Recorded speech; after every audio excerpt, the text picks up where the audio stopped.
Gracias, Padre eterno. Bueno, pues seguimos adelante, camino a Pentecostés. Vaya por favor a Lucas 24:36.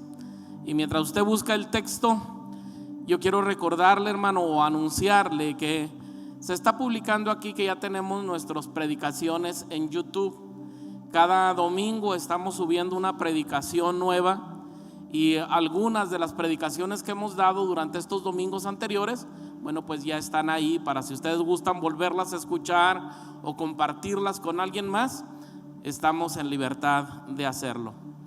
Evangelio según San Lucas, capítulo 24, versículo 36. Dice la palabra: mientras ellos aún hablaban de estas cosas, Jesús se puso en medio de ellos y les dijo: paz a vosotros. Jesús se puso en medio de ellos y les dijo: paz a vosotros. Gracias, Señor. Ocupe su lugar, por favor. Hemos estado estudiando este camino a Pentecostés y básicamente hemos mirado cómo el Señor se manifestó a María Magdalena primero, después se manifestó de una manera poderosa a los caminantes de Emaús.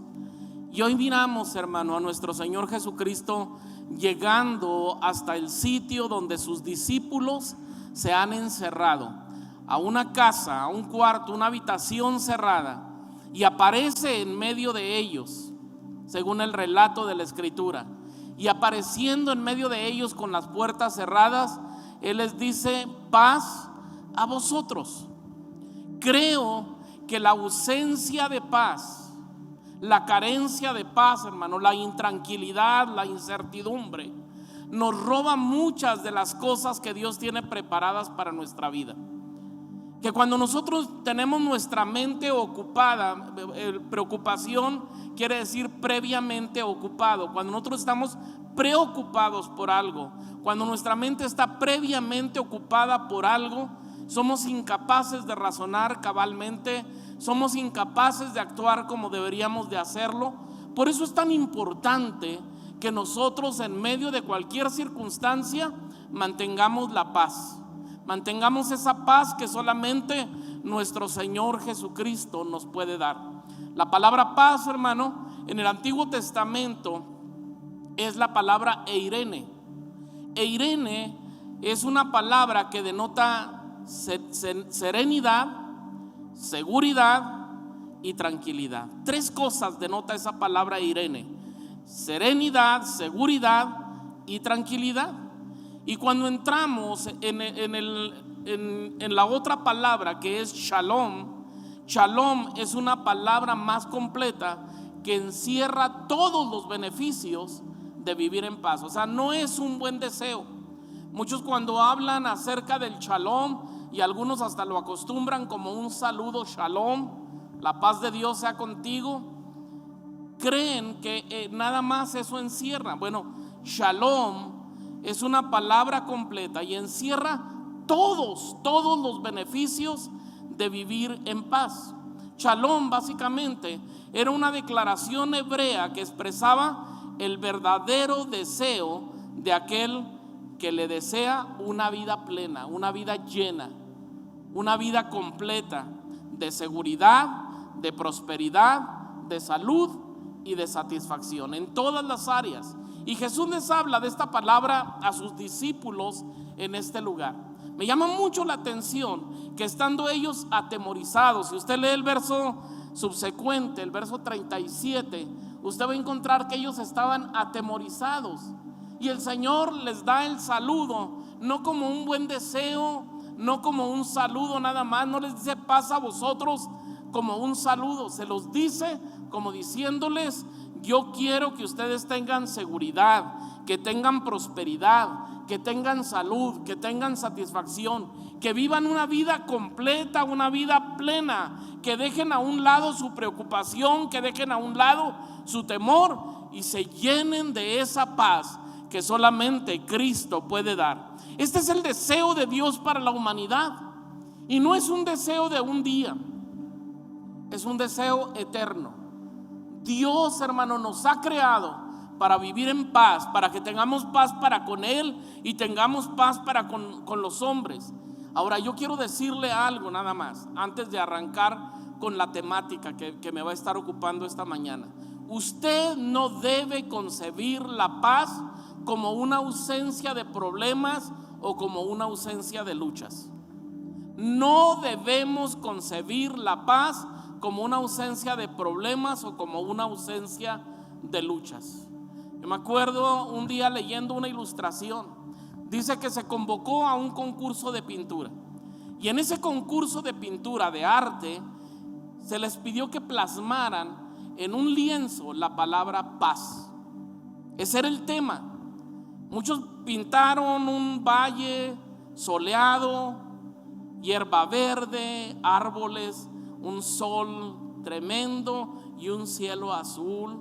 Otros pintaron un mar en calma, otros un riachuelo pasando, y de repente llegaron a una pintura en donde miran unas olas embravecidas azotando una pequeña saliente en el mar, una roca, y en medio de la roca un agujero, y en aquel agujero un nido donde una ave está empollando sus polluelos. Y le preguntaron a aquel hombre: ¿cómo tú puedes decir que esto significa paz cuando las olas están embravecidas, cuando están golpeando con furia, con fuerza aquella roca? Y les dijo: no, es que la paz no es una ausencia de problemas, no es una ausencia de luchas. La paz es en medio de los problemas y las luchas saber que nuestra vida está escondida con Cristo en Dios. Cuando Cristo viene y les dice paz a vosotros, lo que Él está haciendo, hermano, es impregnar una seguridad, y es hablarles de un deseo que no es de un día, que es un deseo eterno y que ellos conocían. Seguramente que cuando Cristo les dice paz a vosotros, está recordándoles esa paz profetizada desde el Antiguo Testamento, esa paz con la que Dios determinó bendecir a su iglesia, bendecir a su pueblo. Y usted puede ir al Antiguo Testamento y va a encontrar en Números capítulo 6 versículo 23 al 26 que dice la palabra: habló Dios a Aarón y a sus hijos y diles: así bendecirás a los hijos de Israel diciendo: Jehová te bendiga, Jehová te guarde, Jehová haga resplandecer su rostro sobre ti y tenga de ti misericordia, Jehová alce sobre ti su rostro y ponga en ti paz. Desde el Antiguo Testamento el deseo de Dios se revela, y había una casta, una clase en la nación de Israel que era la casta sacerdotal, el pueblo sacerdotal. Y ese pueblo sacerdotal tenía un saludo, una bendición para la iglesia, y constantemente, hermano, en la venida y en la despedida, ellos repetían estas palabras: Jehová te bendiga y te guarde, y todo lo subsecuente, y termina diciendo: y ponga en ti paz, como revelando el deseo del corazón de Dios. ¿A qué iba la gente con los sacerdotes? La gente con los sacerdotes iba a pagar sus tributos, sus diezmos, sus ofrendas y sus primicias. Pero iban también para que sus pecados fueran expiados, para recibir a través del sacrificio el perdón de sus pecados. Dígame algo: cuando alguien ha cometido un error, cuando alguien sabe que ha pecado delante de Dios y delante de los hombres, cuando alguien está viviendo en fallas y en debilidades, ¿tendrá paz? No. Yo creo que lo que carcome, lo que más mata o lo que más daña a una persona es el saber que cometió un error, y aunque la gente no le diga nada, aunque la gente no levante un dedo acusador, desde su interior él siente la culpabilidad, él siente el peso de su error, el peso de su falla, el peso de su pecado. Y a mí me parece muy interesante que la salutación que los sacerdotes están haciendo es una palabra de bendición, y termina hablándoles de que Dios va a poner paz en sus corazones. ¿A qué vienen? A expiar su pecado, con fallas, con intranquilidad, con inseguridad, pero el sacerdote les está hablando de una paz que solamente Dios puede darles. Estos versículos se conocen como la oración sacerdotal, y en ella podemos ver el deseo de Dios para su pueblo. Y el deseo de Dios para su pueblo es que tengamos paz.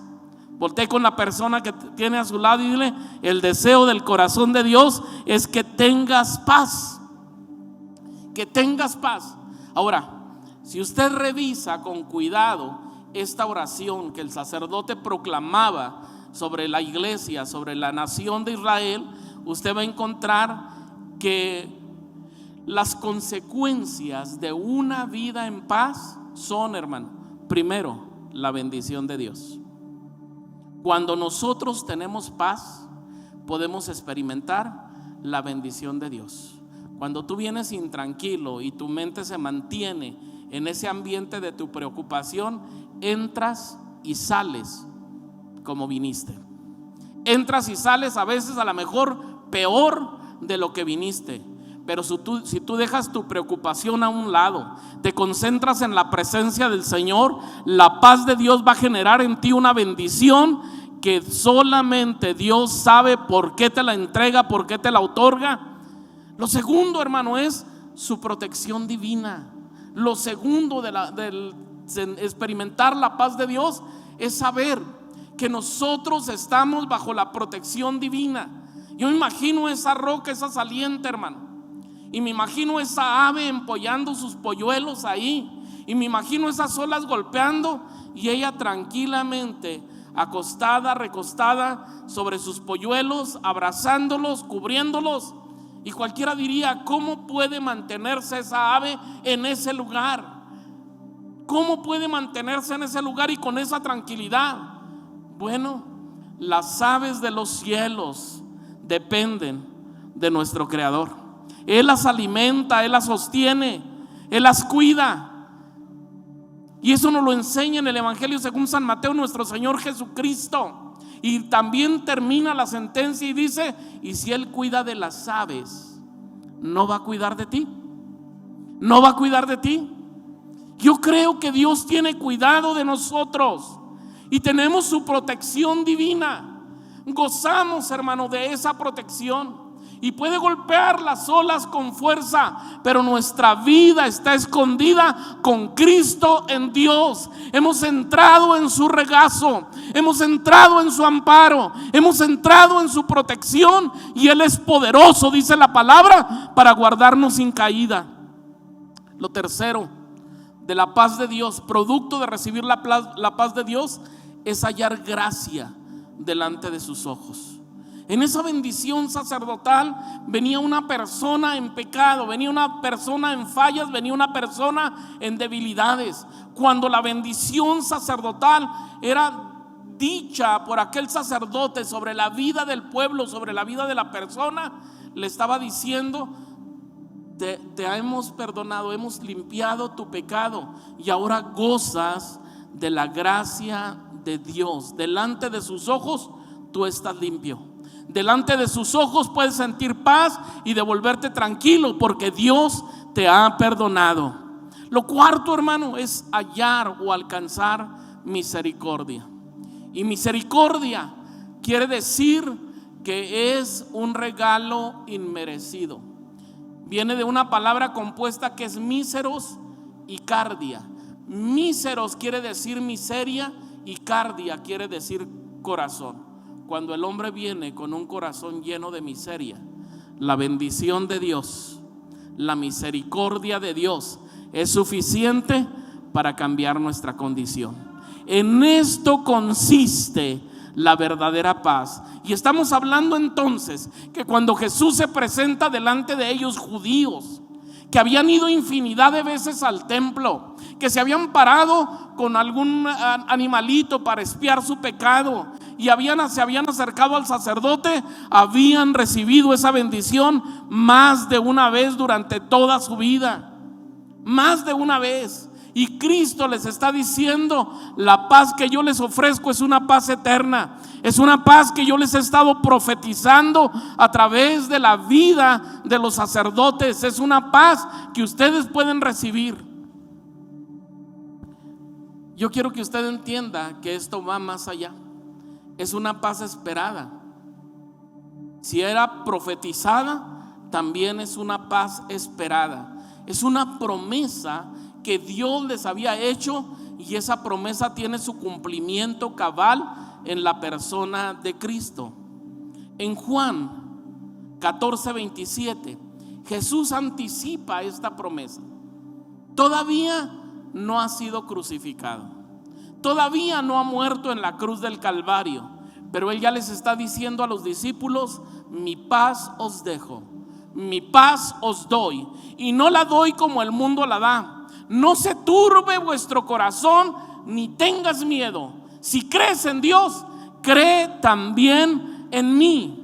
Y Cristo entonces les está anticipando que a través de su sacrificio, a través de lo que Él va a pasar en la cruz del Calvario, Él les está anticipando una paz, y no una paz superflua, es una paz duradera, una paz plena. Cristo, como el verdadero y único sumo sacerdote, si el sacerdote podía declarar paz y podían irse en paz a su casa, ahora el sumo sacerdote por excelencia, está proclamando con sus propios labios la paz de Dios sobre sus discípulos. Mi paz os dejo, les dice Él, y mi paz os doy. Aquí se revela el deseo de Cristo de traer paz al corazón de los hombres. Y lo cierto es que solamente Dios puede darla. Dios puede darla. Él revela el deseo de su corazón. Por eso el apóstol Pablo nos enseña que uno de los resultados de la justificación, de ser declarados justos delante de Dios, es la paz. ¿No dice la Escritura: justificados pues por la fe, tenemos paz para con Dios? Y yo quiero que entienda entonces, cuando Cristo perdona nuestros pecados, su sangre nos limpia de todo pecado, de tal forma que aquella enemistad que existía entre nosotros y nuestro Creador desaparece. Aquello que nos separaba de la presencia de Dios eran nuestros pecados, pero al ser perdonado nuestro pecado, tenemos paz para con Dios. Ahora por su gracia hemos sido reconciliados, y su reconciliación genera en nosotros una bendición. Somos bendecidos por Dios. Hemos sido incorporados a una nueva vida, a una vida plena, a una vida en abundancia, una vida llena de esperanza, de gozo, y en eso consiste la paz. ¿Puede haber problemas? Sí, hermano. Mire a aquellos discípulos. Acaban de pasar por la pérdida de su maestro. Tienen miedo. Escúchame bien, tienen miedo de que vengan y los tomen y hagan con ello lo mismo que hicieron con el maestro. Seguramente la palabra de Cristo retumbaba en su cabeza: no lloren por mí, lloren por ustedes, lloren por sus hijos, que si del árbol verde han hecho estas cosas, ¿qué no van a hacer del seco? Y llenos de temor, no aciertan a otra cosa más que a ir y encerrarse. Algunos comentaristas piensan que en el cenáculo donde tomaron la Santa Cena, ahí están encerrados, y hasta ahí la presencia de Cristo llega sin abrir una sola puerta, se pone en medio de ellos y Él les dice: paz a vosotros. Este versículo en el que Cristo está anticipando nos habla de dos cosas importantes. En el mundo jamás se encontrará la paz. En el mundo no la vas a encontrar. Por eso Él dice: yo no os la doy como el mundo la da. La paz que Cristo nos da no es como el mundo la da. Si tú le preguntas a alguien qué es paz, alguien te va a decir: estar tranquilo, no tener problemas, no estar enfermo, no tener problemas económicos, no tener conflictos con la familia, no pasar por luchas, no pasar por problemas, que el negocio camine bien. Eso es paz para el mundo.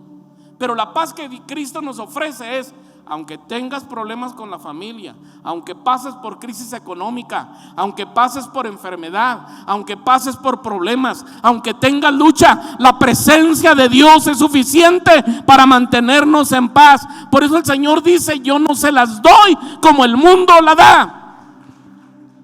Cristo mismo es el centro de nuestra confianza, y Cristo mismo es el fundamento de nuestra paz. Por eso el Señor dice: no se turbe tu corazón ni tengas miedo. ¿Por qué razón el Señor hace una alusión al corazón? Porque cuando Él habla acerca de la salvación, también nos dice: dame, hijo mío, tu corazón, y luego miren tus ojos por mis caminos. ¿Entiende usted esto? Mi corazón, el centro donde el mundo podía enseñorearse y el enemigo de mi alma podía enseñorearse y introducir temor, ya no me pertenece. Yo se lo entregué al Señor y el Señor lo tiene en su mano. Y el centro de mi vida, el centro de mi confianza, el fundamento de mi paz se llama Jesús de Nazaret. Y Él me dice: no se turbe tu corazón ni tengas miedo. Si crees en Dios, créeme a mí también. Una paz profetizada, una paz esperada, pero aquí yo veo una paz cumplida. El Señor llega hasta ahí, hasta el sitio donde ellos están encerrados, y les dice: tengan paz, tengan paz.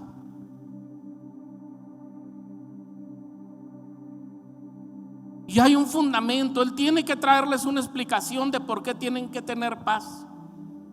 Porque el cumplimiento de la palabra, lo que se les había hablado desde el Antiguo Testamento, lo que les había hablado durante su estancia y su caminar con ellos, ahora ha llegado a su cumplimiento. Dice: y Él les dijo, versos 44 en adelante, y Él les dijo: estas son las palabras que les hablé, estando aún con vosotros. Ya no voy a estar yo, ya no me van a ver con estos ojos carnales, ya no. Pero mientras yo estuve con ustedes, estas son las mismas palabras que yo les hablé. ¿Dónde está el fundamento de nuestra paz? No en las circunstancias, no en lo que me rodea, no en lo que hay a mi alrededor, ni siquiera en lo que hay a veces en mis pensamientos, o que puede entrar a mi interior y traer turbación. No, el fundamento de mi paz está en las promesas que el Señor me ha hecho a través de su palabra. Su palabra es suficiente, su palabra es fiel y verdadera, su palabra tiene cumplimiento. Hay una palabra profetizada en el Antiguo Testamento y esa palabra se cumple cabalmente en la persona de Cristo. Más de 2700 promesas se cumplen durante el nacimiento y hasta la crucifixión de nuestro Señor Jesucristo. Y una de las promesas más gloriosas es que el sacrificio de Cristo va a generar en nosotros tranquilidad, nos va a dar seguridad, nos va a dar paz. Estas son las palabras que yo les hablé, les dice el Señor. Esto es lo que yo les hablé. Y era necesario, les dice Él, que esta palabra se cumpliera. Porque si la palabra no se cumple en relación a la crucifixión, si la palabra no se cumple en relación al sacrificio, si la palabra no se cumple en relación a la muerte, si la palabra no se cumple en relación a la sepultura y a la resurrección, entonces esta palabra no sería una palabra verdadera. Esta palabra no sería una palabra plena, esta palabra no sería una palabra completa. Pero por cuanto tiene cumplimiento en la persona de Cristo, por cuanto Él murió en la cruz del Calvario, por cuanto Él fue sepultado, por cuanto Él resucitó al tercer día, podemos tener la confianza que en medio de la tormenta la presencia del Señor nos sostiene, que en medio de los problemas su presencia va a estar con nosotros. Era necesario, les dice el Señor, que esta palabra se cumpliera. Y algo que a mí me llama mucho es que al cerrar todo lo que Él les está explicando, dice que les abrió el entendimiento para que comprendieran. Quiera Dios abrir nuestro entendimiento. Quiera Dios que si tú vienes enfermo, no salgas pensando que esa enfermedad te va a acabar contigo y que tú no tienes remedio. Quiera Dios, hermano, que esta mañana no entres tú cargado de problemas, cargado de incertidumbre, y salgas cargado de problemas y de incertidumbre también de este lugar. Quiera el Señor que esta mañana tú abras tu entendimiento y te des cuenta que ese problema que a lo mejor te ha estado agobiando no es más que un escalón para que tú estés más cerca de la presencia del Rey de Reyes y del Señor de Señores. Que puedas recibir la paz que el Señor te ofrece esta mañana. Él les abrió el entendimiento. Yo necesito que el Señor me haga comprender muchas cosas.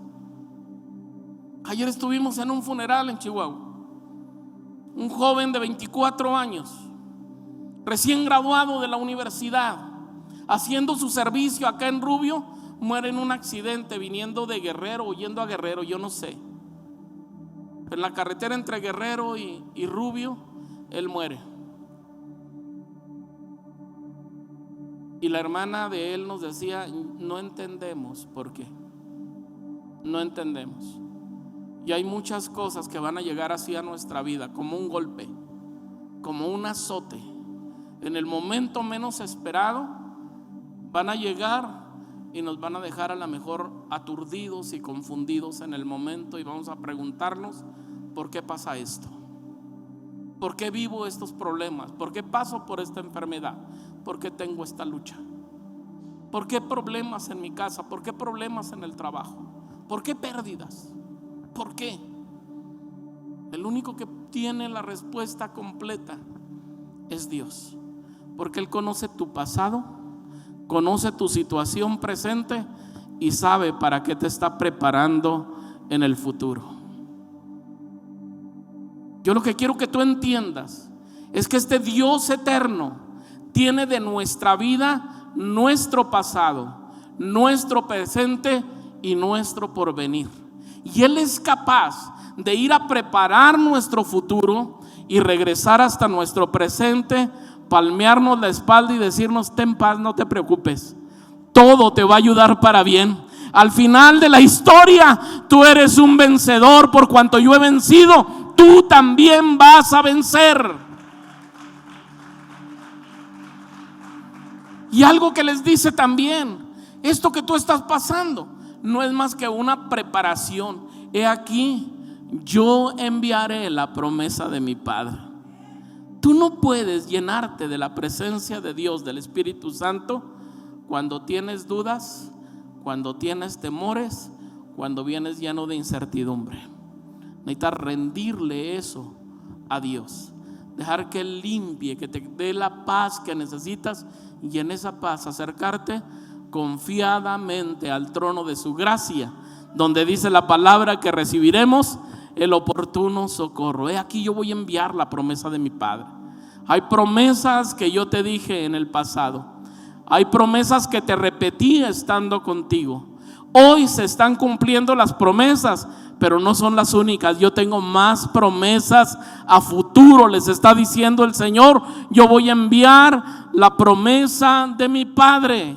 Yo les voy a enviar la promesa de mi Padre. Cristo desea que sus discípulos aprendan a confiar en Él. Comunidad Minec, Cristo desea que nosotros, en medio de cualquier circunstancia, aprendamos a confiar en Él, ya que el fundamento de nuestra verdadera paz descansa en la certeza de que tenemos a Dios de nuestro lado. Y si Dios con nosotros, ¿quién contra nosotros? Nada va a pasar si no es su voluntad, y lo que pase conforme a su voluntad va a servir para nuestra formación, va a servir para nuestro desarrollo, va a servir para nuestro crecimiento, va a servir para nuestra preparación. Cristo desea que nosotros aprendamos a confiar en Él. Cuando vivimos en sus caminos, disfrutamos de su amor y de su benevolencia. Ninguno de nosotros está en los caminos de Dios porque lo merezca. Ninguno de nosotros éramos muy santos, muy puros, muy buenos, muy inteligentes, muy capacitados para estar en los caminos de Dios. Ninguno de nosotros. Pero un día recibimos de su presencia. Y yo no sé usted cómo concibe esa manifestación de Dios a su vida, pero yo la concibo como el cambio más drástico que se ha operado en mí. Lo más drástico. Y la vida puede cambiar drásticamente para bien, como el momento en que recibimos de su presencia, en que aceptamos su palabra, en que nos cobijamos bajo sus alas y entendemos sus promesas. O pueden cambiar drásticamente para mal, como está pasando en el mundo durante este tiempo. Nadie esperaba una pandemia. Cuando anunciaron una cuarentena, nadie esperaba que se alargara por más de un año. Nadie esperaba perder trabajo, nadie esperaba un negocio cuesta abajo, nadie esperaba caer enfermo, nadie esperaba perder un ser amado, nadie esperaba eso. La vida puede cambiar drásticamente para mal, o la vida puede cambiar drásticamente para bien.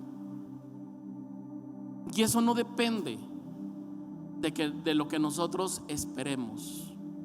Depende de si su presencia está en nuestra vida o si su presencia no está con nosotros. Si Dios camina con nosotros, podemos caminar seguros. Mientras que unos lamentan y lloran, nosotros podemos gozarnos y deleitarnos en su presencia. Mientras que unos se lamentan por la situación, nosotros le decimos gracias, Señor, por la enseñanza. Mientras que otros están abandonando su fe, otros se están levantando para recibir más y más de Dios. Y nosotros nos estamos preparando para ese momento, para ese Pentecostés que va a llegar a la vida nuestra, que va a llegar a la vida de la iglesia y que nos va a ayudar para seguir adelante. Si la pandemia se extiende, nuestra fe crece. Si la pandemia se extiende, nosotros sabemos que dependemos de un Dios grande y poderoso que va a estar con nosotros. Hay un texto que a mí me encanta, cuando el Señor en su palabra nos dice en 1 de Juan 4:19: en el amor no hay temor, sino que el perfecto amor de Dios echa fuera todo temor, porque el temor lleva castigo en sí, de donde el que teme no ha sido perfeccionado por el amor. ¿Cuál es la diferencia entre nosotros y la gente común, la gente del mundo? Nada más una. Un día recibimos a Cristo y fuimos cubiertos por ese amor que echa fuera todo temor. El verdadero amor se encuentra únicamente caminando en Cristo. Y este amor, hermano, nos perfecciona para que entendamos sus caminos, para que nos sintamos seguros en su presencia. En eso consiste la verdadera vida de paz. En eso consiste la vida de paz que Dios nos ofrece. Están atemorizados, están tristes. El Señor llega hasta donde ellos están. Y yo más de una vez he podido sentir su presencia llegar hasta donde yo estoy. Lo he visto, hermano, en un culto glorioso, y he sentido su presencia en un altar. Pero también lo he sentido en un hospital, cuando los diagnósticos médicos son totalmente contrarios. Lo he visto, hermano, en un periodo de abundancia, pero también lo he visto y he sentido su presencia en los tiempos de crisis. Lo he visto cuando todo camina viento en popa, Y lo he visto también, hermano, cuando parece que el mundo se termina, cuando todo se acabó, cuando yo ya no puedo dar un paso. Yo te quiero decir, las promesas de Dios son promesas fieles. Y cuando Él viene y te dice, pasa a ti, pasa tu vida, pasa a vosotros, Él no te está dando un saludo, te está hablando de una certeza y de una seguridad. El Señor está aquí. Y si el Señor está aquí, Él es suficiente para sanar tu enfermedad. Él es suficiente para fortalecer tu fe. Él es suficiente para levantarte de la condición en la que te encuentras. Nuestro Dios es suficiente. Y una promesa que el Señor tiene: donde 2 o 3 se congregan en mi nombre, ahí estoy yo en medio de ellos. Así como apareció en medio de aquellos discípulos, esta mañana el Señor está en medio de nosotros. Y Él te dice: paz a vosotros, paz a vosotros. Recibe la paz que Cristo tiene para tu vida. Recibe esa paz abundante y cree a Dios, créele, porque el que cree, todas las cosas le son posibles. Póngase en pie, por favor. Estamos preparándonos para Pentecostés. Vamos a tener calma, vamos a tener tranquilidad. No vamos a dejar que la desesperación llegue a nuestra vida. Vamos a refugiarnos bajo sus alas. Vamos a creer, hermano. Vamos a creer que aunque pasemos por las aguas, no nos anegará. Que aunque pasemos por el fuego, no nos va a quemar, porque su presencia va a estar con nosotros. Yo quisiera orar esta mañana. Y quiero orar, hermano, declarando que la paz de Dios está sobre la vida de la iglesia. Quiero orar declarando que su presencia está en este lugar. Quiero orar declarando que Cristo está en tu vida. Y si no está, este es el día aceptable, este es el día de salvación. Hoy tú puedes recibirle en tu corazón.